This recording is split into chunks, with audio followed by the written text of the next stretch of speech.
Good evening. My name is Juliana Goldman, and I'm a correspondent at CBS News. It's my pleasure to introduce two women who, as you just saw, are helping students across this country dream big. And they are the fantastic team who co-founded DreamWakers, Monica Gray and Annie Medaglia. Thank you guys so much. So Annie, let's start with you. I mean, this is just, first of all, how did you come up with the idea for DreamWakers? Because it seems like such a great yet simple way of bringing students together, students in need, with leaders who come from similar backgrounds. Yeah, so Monica and I actually met at UVA, where we were students, and we were constantly, great, we were constantly volunteering in classrooms with education, but then when we started our jobs out in the real world, we didn't have that time, and I think both of us felt like something was missing, and we wanted to figure out a way to connect a lot of amazing people out there with classrooms in need. And so one night over pizza, we were bouncing around ideas, and fast forward a couple years, do you want to go through the rest? Yeah, well, when we were at pizza, we kind of just realized that the solution that we were seeking was right in front of us, literally. It was in our hands, it was our phones, and we just kind of had this revelation that, you know, if the program existed, it would be possible for us to connect with any classroom in the country or even the world. We just kind of got hooked on this idea. And like Annie said, fast forward a few months, she was at business school at UVA, and I was visiting her one weekend. We were going on this long walk all over Charlottesville, which is beautiful, in the lawn, and we were kind of just talking about, we were having this kind of like quarter life crisis kind of moment, where Annie was saying she wasn't really inspired by her summer internship opportunities, and I was looking to transition to a job in public service, and we just couldn't shake this virtual volunteering idea, and we just thought it just made so much sense. And Annie kind of casually said, well, it's a shame you're in DC, or we could apply to this business incubator. And I said, oh, I would come to Charlottesville. I would do this.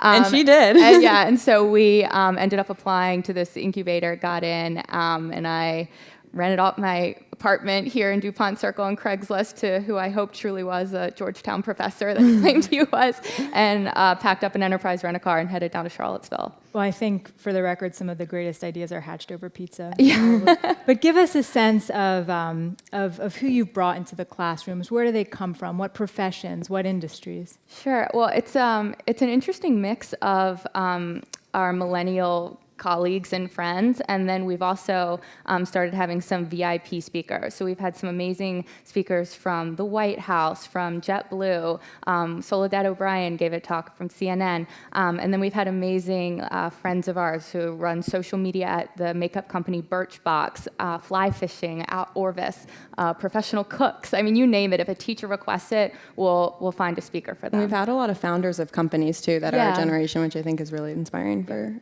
students. Do you know how many flash chats you've had?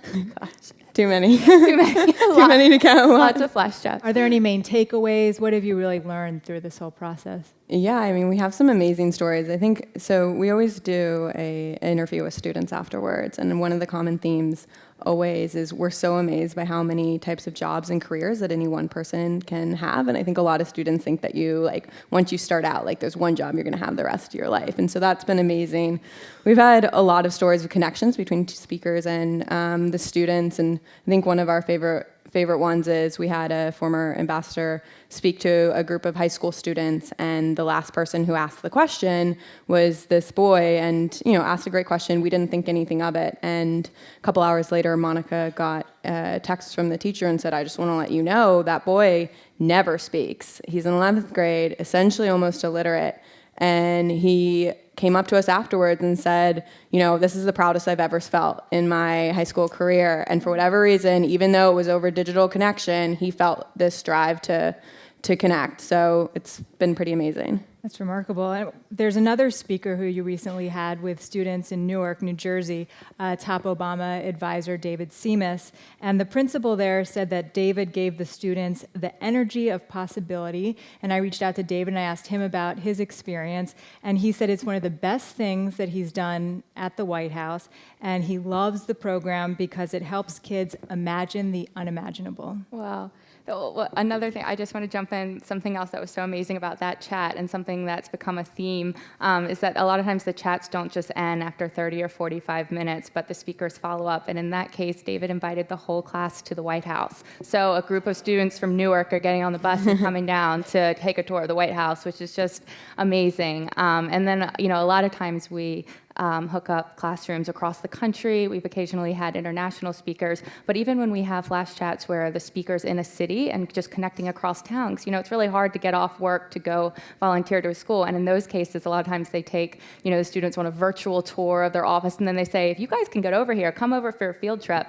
And that's even happened here in DC. We've had a DCPS class invited to go on a tour of a creative agency here in DC. So it's cool when there's that follow-up. And also David did that flash chat into a civics class on a pretty consequential day. Yeah, he did.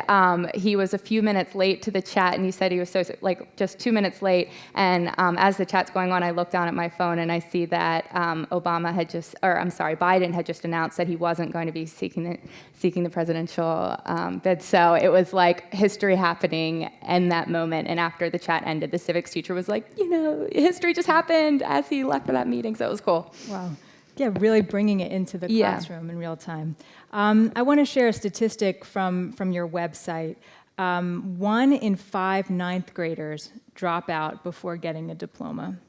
So it's really hard to overstate the need to reach kids at this critical age. You touched on the kind of feedback you get from kids, but can you tell us a bit more about that? Yeah, I think what we want to do is inspire creativity in the students and to have them think across disciplines and what they can become. And a stat that Monica often cites is that around 65% of the careers that kids who are in school now will go into don't even exist today. And so we want to not just teach students a particular subject, but to teach them about how to imagine what's possible and how to connect them. And another way we explain it to teachers sometimes is just that, the traditional career fair that you might think of as kind of a thing of the past, and we need to now think of ways to use technology, which is free, which is so low cost, and so scalable to really bridge the divide between the workforce and our public schools.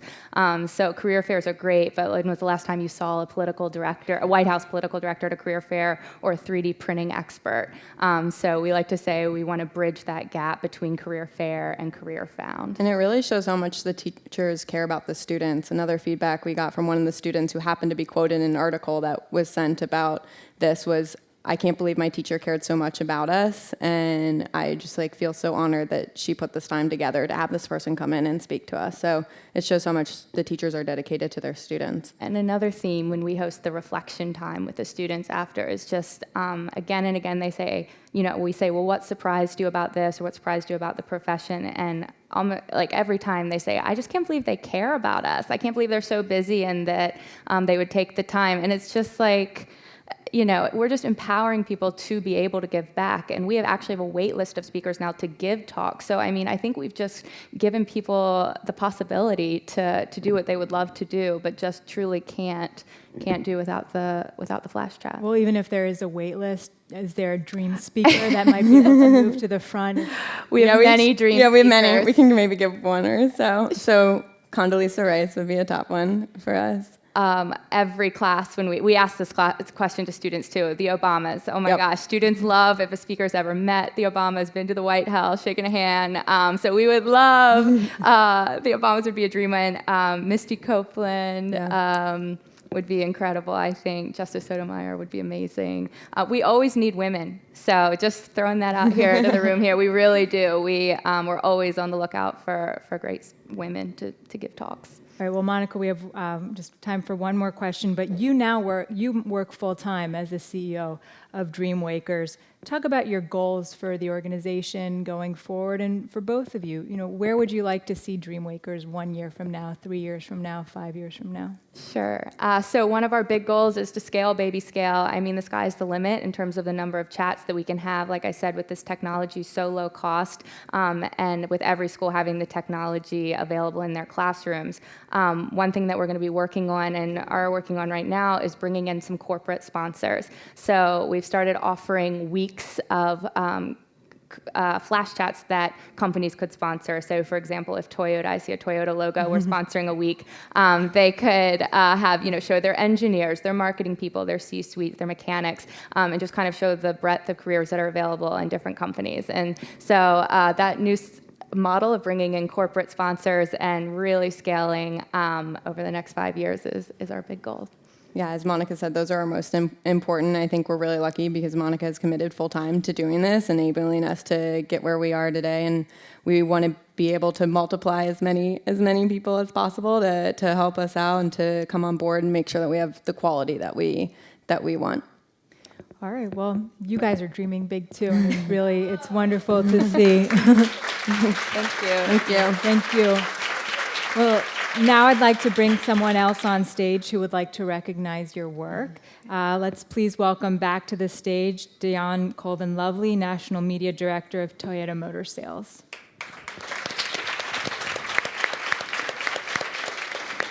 Thank you, Juliana, and thank you, Tina.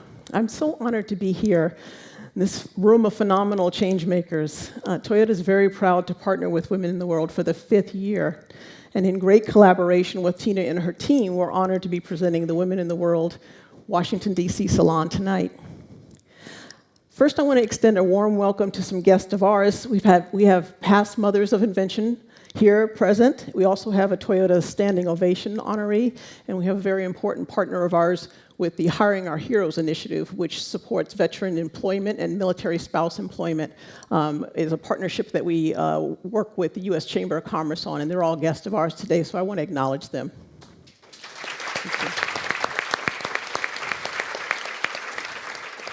Since Toyota began partnering with Women in the World, we've had the privilege of supporting 15 remarkable women-led organizations that are making a difference locally and globally in their own communities. Toyota is proud to demonstrate ongoing commitment by honoring Mothers of Invention who are courageous women who are developing innovative but practical solutions to some of the world's most pressing problems. Turning attention back to Monica and Annie. I'm touched and moved by the impact that DreamWakers is making. The dedication that you have exemplified is laudatory. Education is extremely important, and giving children the opportunity to connect with real-life role models using video technology will change their lives forever. I'm truly inspired by what you two ladies are doing. Please join me at the podium here. Thank you. In recognition for the remarkable work that you've done, to also help you accomplish whatever the future holds for you, maybe to help you scale, it's my great honor to grant each of you to grant you the Toyota Driving Solutions grant of $50,000. Oh my God. Thank you. So that you can continue all the great work that you're doing. Congratulations. Please give them another round of applause. Thank you. Thank you so much. Absolutely. Thank you so much. Thank you.